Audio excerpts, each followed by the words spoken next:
Дмитрий, сегодня хотелось бы говорить о статье, только что вышедшей на портале ЛРТ. Она называется «Ключи от тюрем у Лукашенко. Для чего части белорусских демократов диалог с режимом». Вот такое длинное название. Да к тому же еще сегодня представитель американской администрации находится в Минске. Вот сейчас, когда мы разговариваем, записываемся, там тоже идут о чем-то разговоры. Дай бог, конечно, чтобы эти разговоры спасли людей, так или иначе. Тех людей, которые находятся сейчас в тюрьмах режима Лукашенко. Так или иначе будем опираться на эту статью, но свободно абсолютно в собственном направлении разговора. Но пока для начала примем следующее. Литовский автор утверждает вот что. Литва контактирует сейчас с разными группами белорусской оппозиции, не только с офисом Светланы Тихановской и окружением офиса, с самыми разными группами. Но при этом белорусская оппозиция в эмиграции, в диаспоре, она разделена, хотя там даже и похлеще выражение, расколота, я бы говорил, разделена.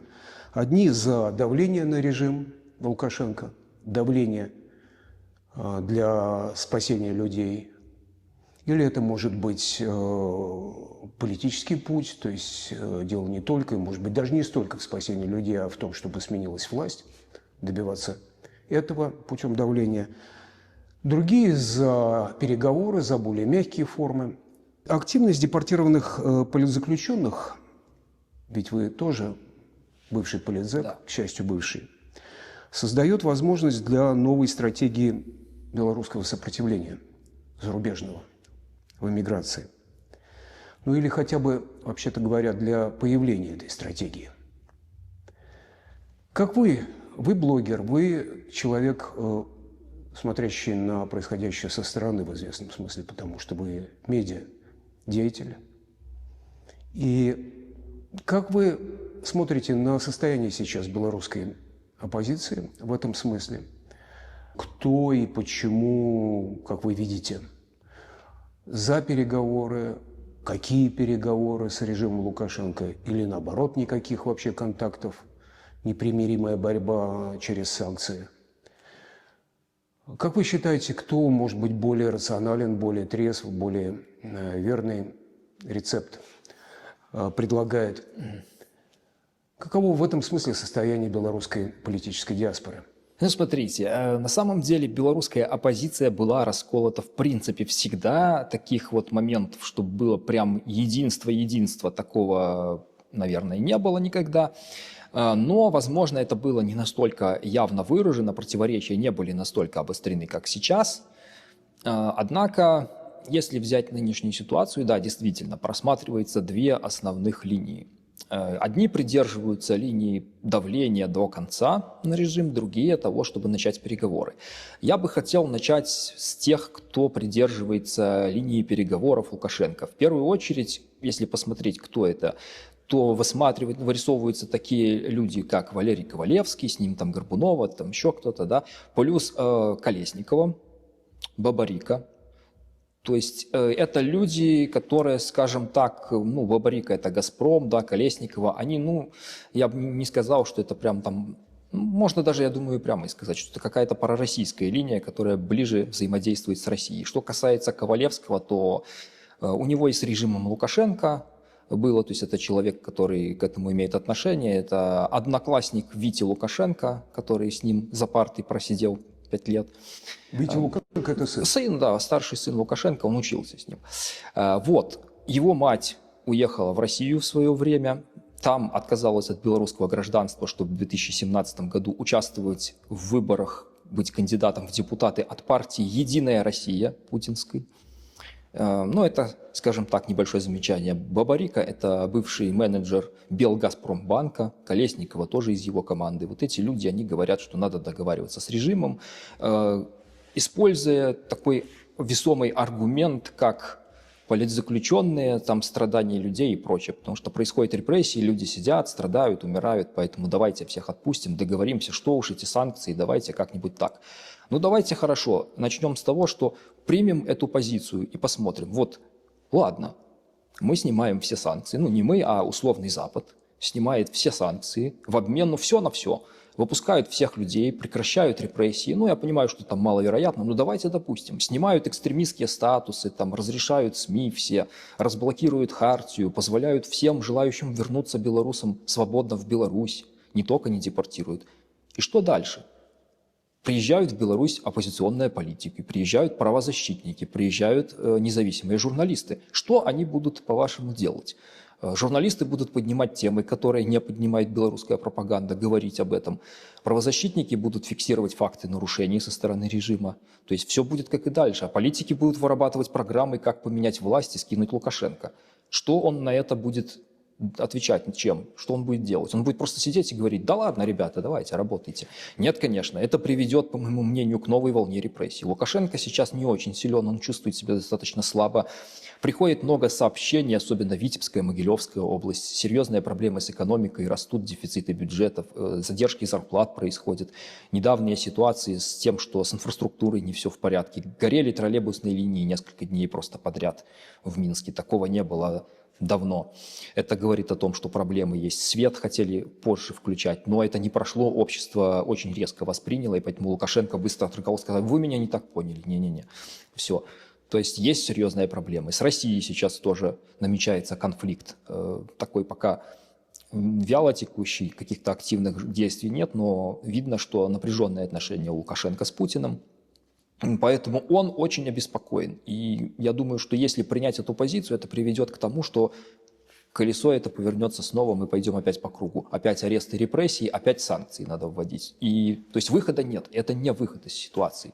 Но что это даст? Это даст краткосрочную передышку режиму в сложной ситуации, в нынешней, чтобы сохранить режим Лукашенко. Поэтому в этой позиции я вижу непосредственно попытку сохранить режим, который сейчас висит на волоске. И сейчас одна из возможностей в ближайшее время, я думаю, откроется для того, чтобы что-то действительно изменить, на режим воздействовать. Другая позиция, которой придерживаются очень многие люди, это там Народная громада, БХД, Европейская Беларусь и офис Тихановской даже, они придерживаются, что надо санкции держать.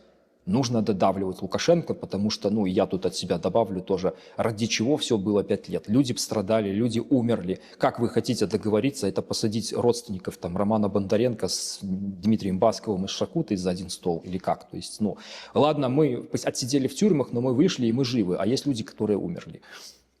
Все это вот Олеся Пушкина, там, Шутова, Трайковского, мы их всех забудем, просто скажем, перевернем страницу. Вот. Поэтому я считаю, что позиция давления, она важна и она более правильная сейчас, и всегда была. Потому что так как в 2015 году, как некоторые говорят, будет как в 2015 году, мы опять договоримся, и все, уже так не будет. Потому что в 2015 году все привело к тому, что после 10-11 разгром именно системной политической оппозиции, потом переговоры с Европой, восточное партнерство, договор о реадмиссии, с Лукашенко налаживали отношения. И он сделал такую вещь, он допустил возможность говорить: ладно, политическую оппозицию мы будем придавливать, у вас будет небольшая ниша безопасная, вы там будете ходить на площадь Бангалор, какие-то разрешенные официально мероприятия там организовывать, потом еще стали деньги за это брать, с 2018 года ввели закон, что за все эти мероприятия надо оплачивать услуги там МВД, врачей и все остальное, то есть огромные какие-то суммы. То есть развивайте гражданские всякие инициативы, связанные с образованием, с экологией, там, с историей. То есть, вот такая ниша, но не политическая в первую очередь. И это все было. Но произошел 2020 год, и все эти инициативы, они поддержали единым блоком.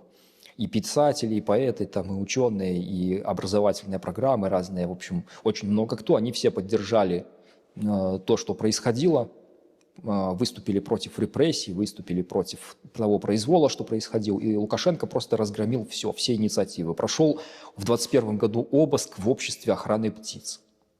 Это показатель. То есть если даже вот так, то есть экстремистским признаны организации, такие как Белорусский пен-центр, например, сейчас. О чем мы будем говорить? Лукашенко боится, то есть людей сейчас сажают, постоянно. То есть мы говорим про освобождение, там 200, например, я вот надеюсь, да, вот сейчас выпустят на днях 200 человек, ну, так говорят. Но за это время посадили как минимум столько же, поэтому ситуация в этом плане очень сложная. Если говорить про позицию, которая отстаивает мнение с давлением на Лукашенко, то здесь суть такая, что даже нынешнее освобождение политзаключенных, которое происходит сейчас, они возможны в первую очередь, по моему мнению, из-за наличия санкций. То есть у Лукашенко проблемы с экономикой, он хочет калий продавать, он хочет, там, чтобы ему какие-то еще разблокировали возможности, как раньше он там выставлял государственные облигации там, на франкфуртской бирже продавал, то есть чтобы его пустили куда-то. Это для него весомо. И поэтому сейчас он пошел на переговоры не просто так, ведь он столько лет не делал этого, он получал какие-то деньги от России. Сейчас с Востока у него проблемы. У России свои проблемы, они дают меньше денег. Он сейчас себя чувствует слабо. И поэтому это говорит о том, что санкции добиваются своей цели. Да, есть такой фактор, как влияние санкций не на режим, а на простых людей в том числе тоже. Из-за санкций возникло много проблем с тем, что блокируют счета обычным белорусам, в том числе, которые уже давно находятся за рубежом. Возникли проблемы из-за вот этих всех санкционных разных моментов и противоречий с тем, что зависло очень много перевозчиков европейских сейчас в Беларуси. Да, надо вести переговоры различные на эту тему, о том, чтобы прекратить репрессии, но нельзя забывать, с кем мы имеем дело. Мы имеем дело с тираном, у которого единственная цель – это пожизненное удержание власти и по возможности передача ее по наследству там, кому-то из своего окружения. И он от этого не отступит никогда, и поэтому, какие бы мы ни вели переговоры, у нас стоит цель о том, что либо мы принимаем его эту позицию, смиряемся с этим и позволяем ему это делать, либо мы с этим боремся. И в таком случае будут репрессии, в любом случае будет кровь, будет борьба, так или иначе, потому что он не отступит. И поэтому будет всегда вставать вопрос, как его победить. Вы описали два таких лагеря мнений, укрупненно. Наверное, есть нюансы. Да. Вот. Но как долго может существовать вот это вот соотношение, два лагеря? Я задаю этот вопрос, потому что и в статье, на которую мы опираемся, которая просто повод для нашего сегодня разговора, да и без нее, в общем, есть такое впечатление, что диаспора политическая занимается бесконечной деятельностью. И существование этих двух, грубо говоря, лагерей и споры между ними тоже могут быть бесконечны. Способна ли сейчас, укрупняя политическая диаспора, вообще договориться до чего-то? И может ли западная сторона, в первую очередь наша литовская, найти некий центр, некую авансцену, с кем можно вообще сотрудничать и вести дела относительно Беларуси? Потому что получается, в общем, слишком разнородная среда, и может ли она прийти к чему-то одному? Ну, смотрите, на самом деле этот дуализм, да, он не сейчас возник, он был постоянно, потому что проблема такая же, как сейчас, только в меньших масштабах, она уже повторяется не последний раз. Это начало нулевых, там, и после 10-11 года постоянно это санкции, политзаключенные, просто их было немного всегда. Но тем не менее эти вопросы возникали. И то же самое, как бы, да, были мнения о том, что надо договариваться, и были мнения о том, что нет, надо давить прям всегда. Просто это было не настолько актуально, потому что это не касалось широких слоев общества. Сейчас это вышло прям на огромные масштабы, и поэтому это обсуждают все. На другой момент, как я уже сказал, по поводу того, что кто придерживается каких позиций. То есть я считаю, что сейчас, ну и договариваться опять-таки с кем. Просто если, ну, надо исходить из того, кто придерживается какой позиции. То есть если режим испытывает проблемы, и он там через какие-то рычаги влияния пытается продавить позицию с переговорами, например, то, ну, для своего спасения, то, естественно, таким людям, да, это выгодно будет вот эта точка зрения. И убедить их в том, что нет, давайте там давить режим, ну, как? Лукашенко убедить в том, что ему не надо себя спасать. Это довольно-таки будет странно. Понятно, что он и там через свое влияние какие-то люди, они будут пробивать эту тему. То же самое люди, которые собираются реально его скинуть, у которых действительно есть такое стремление, которые к этому идут. То же самое, что убедить их, понимаете, я согласен на то, что в каком-то ограниченном формате можно вести переговоры, там, освобождение, допустим, всех политзаключенных там, в обмен на снятие каких-то конкретно санкций, но не всех, потому что, просто я уже высказал точку зрения, что если мы поменяем просто все на все, то в итоге это приведет обратно к тому же самому, потому что это не решает главные проблемы. Проблема диктатуры остается, и Лукашенко не уходит. Потому что если поставить ему ультиматум, давай сделаем так, ты всех отпускаешь, проводим честные выборы, ты на них не баллотируешься и своих ставленников туда не пускаешь, и наказываешь силовиков, которые репрессировали людей. У нас вот тут собраны огромные материалы для европейских судов. Вот их всех наказываешь. Ему это не даст сделать, даже если бы он и сам захотел, ему это не даст сделать окружение, потому что кроме него с ним завязано огромное количество людей, которые посчитают его предателем, и просто для него это конец. Он держится, пока у него есть вот эта консолидированная позиция, он говорит, я своих не сдаю, там, творите любые преступления, я вас прикрою. Пока я буду держаться, вы будете тоже держаться. Поэтому вам выгодно, чтобы я держался. То есть такая круговая порука, вы за меня, тогда я буду за вас. Вот, поэтому тут я не знаю насчет того, как договориться и какие можно найти компромиссы. Частично, да, что-то снять, например, вот по поводу калия. Снять с калия для того, чтобы выпустить всех политзаключенных, но все равно мы окончательно тут не договоримся. Вопрос был о возможности прийти к какой-то середине или к центру, прийти внутри белорусской политической иммиграции. Потому что сейчас есть разделение, и, я так понимаю, вы с этим не спорите, может быть, даже острее, там, раскол. Да. Вот, и может ли быть некий консолидирующий центр, который подытожит и вот эти вот мнения тоже? Насчет того, может ли быть какой-то центр, не знаю. Наверное, он бы уже был, если бы это было возможно. Пока что не пришли к единой точке зрения.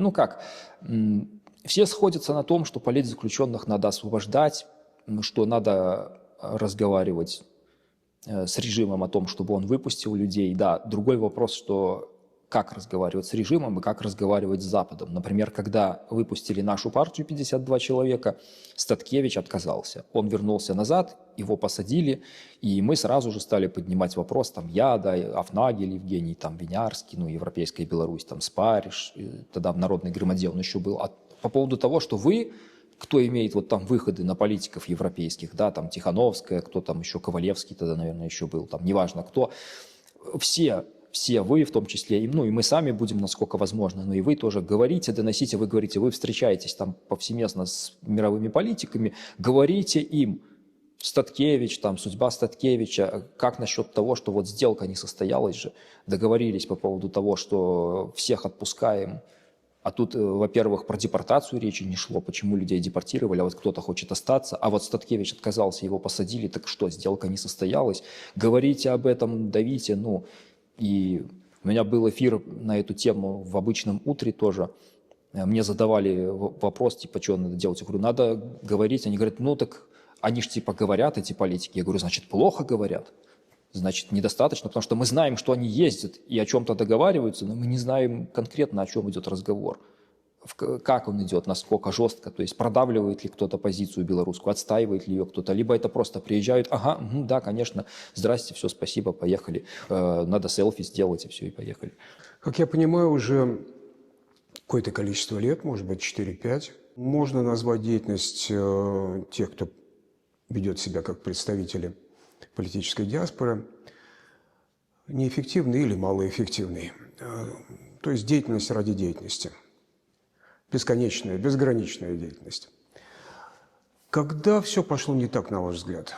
Смотрите, я большую часть вот этого периода всего, о котором вы говорите, за 2 месяца до выборов и вот до 25 года, до сентября я провел в тюрьмах, поэтому активно я в этом не участвовал. Но достаточно много информации было, и даже во время того, как я был в тюрьмах какое-то время, я разговаривал с людьми там и участниками процесса, которые в разное время участвовали, и когда вышел, начал восполнять информационный вакуум, разговаривать и с живыми участниками, читать новости, информацию, которая есть.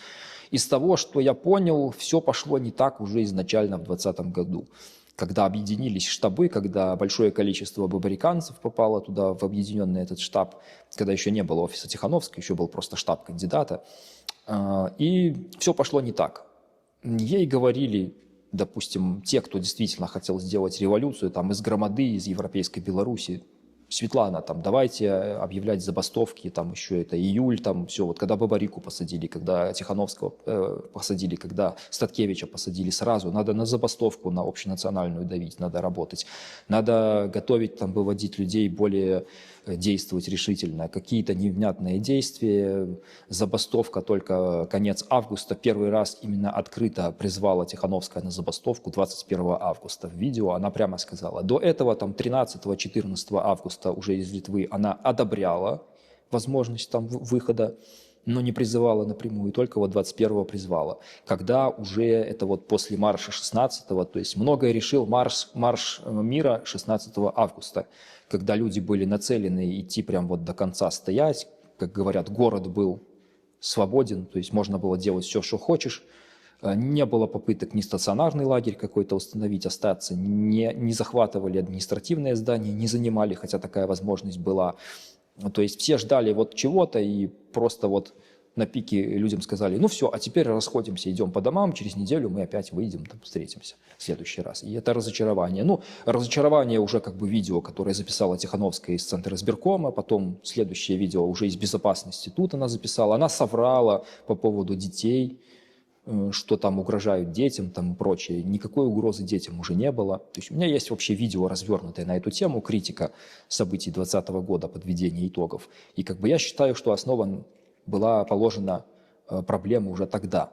Но многие люди еще верили, многие люди еще собирались бороться, и заряд был значительный. И потом происходит что? Здесь, когда стал уже образовываться офис там какой-то, да, штаб, туда вошли люди как бы совершенно непонятные, совершенно далекие, какие-то политические авантюристы. И после этого что-то пошло определенно не так. Все вот это доверие, все ресурсы, которые были получены от Европы, от людей, все они были слиты различным образом. То есть деньги шли не туда, огромное количество потом скандалов всплыло. Потом, что касается активности гражданской, людей призывали в какие-то сомнительные активности, потом сливали данные, то есть говорили, допустим, там план перемога, кто в Беларуси готов, если что, к радикальным действиям, в случае чего там решительно действовать, давайте там поднимите руку, грубо говоря, зарегистрируйтесь там в нашем телеграм-канале, свои данные все оставьте, чтобы мы знали, а потом раз, их всех просто, ну, это сливается, их всех берут, и что, о каком доверии может идти речь? То же самое это раз. Потом черная книга, потом белорусский гаюн, за который до сих пор сажают людей, просто там сотни уже. И как бы, ну, о каком доверии может идти речь? Бесполезные акции, поездки по миру, да, с одной стороны говорят, что это держит Беларусь в мировой повестке, но это спорный вопрос, потому что Беларусь ли это держит в мировой повестке, либо это держит именно Тихановскую, потому что если бы она вообще никак не светилась и не ездила даже и не встречалась с политиками, то кто бы вообще про нее знал, кто бы ей там что выделял и кто бы вообще с ней работал. Это нужно не только для Беларуси, это нужно и им в первую очередь, чтобы себя обозначить и показать себя как-то в медиаполе, показать свою работу хотя бы где-то в медиа, что вот мы там ездим, встречаемся и что-то делаем. То же самое касается и того, что не было создано каких-то военизированных структур. Хотя многие белорусы изъявляли желание, и полк Калиновского создавался, но потом он развалился, и как такового, ну, название есть, а по сути это полка именно вот в прямом смысле-то и нет.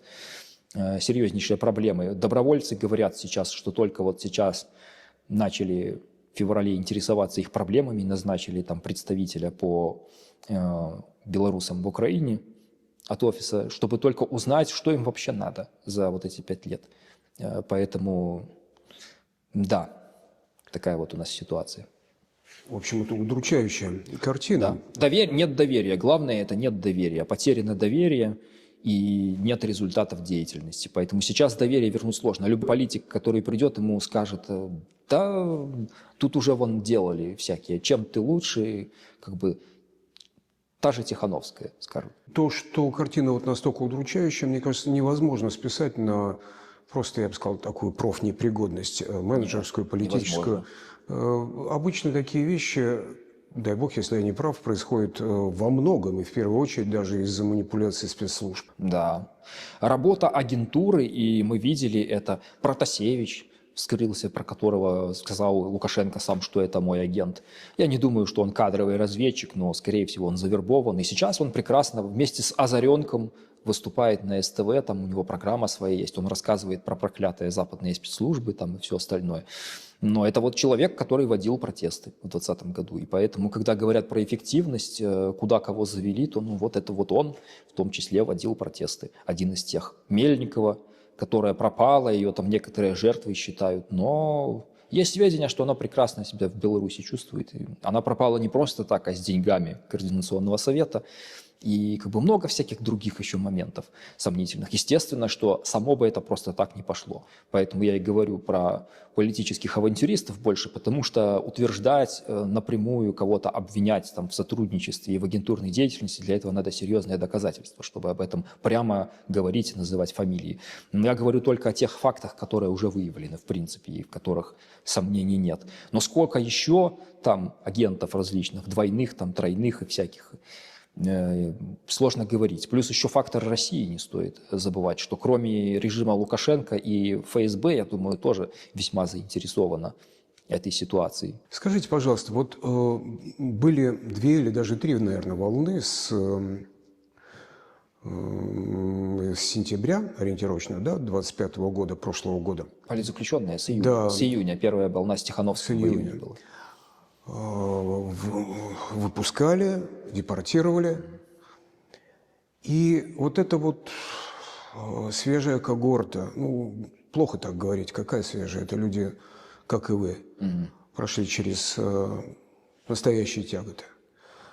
Но свежая относительно вот этой вот политической кухни, 5-6 лет существовавшей. Так вот, эта свежая когорта может ли что-либо построить, я имею в виду здравое, трезвое и эффективное в политической эмиграции? Ну, надо понимать, что люди разнородные, там было 120, да, 123 человека, ну, там плюс еще не политические были, поэтому вот последняя была 3-я волна декабрьская, да, там было 100 с чем-то человек, ну, из них, если говорить про деятелей каких-то, там, Максим Сенник, да, Нобелевский лауреат Олесь Беляцкий, Лобкович, Северинец, то есть, ну, определенное количество, ну, бабариканцы, я имею в виду еще Колесникова, Бабарика, Федута сказал, что он отстраняется от политической деятельности, у него там проблемы со здоровьем, ну, насколько правда это неправда, не знаю, но он пока не участвует. Олесь Беляцкий, он правозащитник в первую очередь, да, он, кстати, высказался не так давно, интервью его были по этому поводу, вполне, мне кажется, хорошее. На радио «Свобода» буквально вчера или позавчера у него было тоже выступление, он говорил на эту тему про политических заключенных. Возможно, да, Беляцкий что-то скажет, но он все-таки правозащитник в первую очередь, не политик, себя позиционирует так. Что касается Максима Сенника, ну, это с профсоюзами больше связано, как бы тоже. Он тоже не совсем-то политический деятель. Северинец, да, он активно включился сейчас в политическую деятельность, но то, что он и как будет делать, это, я думаю, надо в первую очередь спрашивать у него, какие у него там взгляды в будущем. Я ему задавал вопрос 30 декабря на день рождения его, планирует ли он продолжить политическую деятельность, что он будет делать. Он мне дал такой, ну, достаточно размытый ответ, что да, планирует работать там со всеми, как бы, то есть все со всеми всегда, а что там будет, посмотрим потом. Николай Статкевич, это отдельный случай, вот он его вышел, ну там сложно даже сказать, вышел, не вышел, он в Беларуси находится, его выпустили из-за инсульта, его статус непонятен, он освобожден, помилован или на время пока для реабилитации здоровья выпущен, то есть сложно сказать. Статкевич пишет планы, да, он публикует в Телеграме активно сообщения, несмотря на свой инсульт, он восстановился, ну и восстанавливается еще с речью, там проблемы, но как бы мозг работает хорошо, он уже пишет хорошие тексты, поэтому, возможно, Статкевич что-то предложит. Но надо понимать, где он находится и что его при желании могут закрыть в любой момент, поэтому надеяться сильно на Статкевича прямо сейчас, что вот он сейчас что-то выдаст, какую-то картину, но пока на свободе это хорошо. Поэтому я не знаю, об этом сложно говорить пока еще. Я думаю, что, как я уже сказал ранее, все сейчас находится в промежуточной стадии, поэтому говорить про что-то конкретное сложно, потому что сложно говорить про то, что будет в мировой ситуации. Сейчас такая турбулентность большая. Поэтому, я думаю, сейчас мы находимся в промежуточной стадии.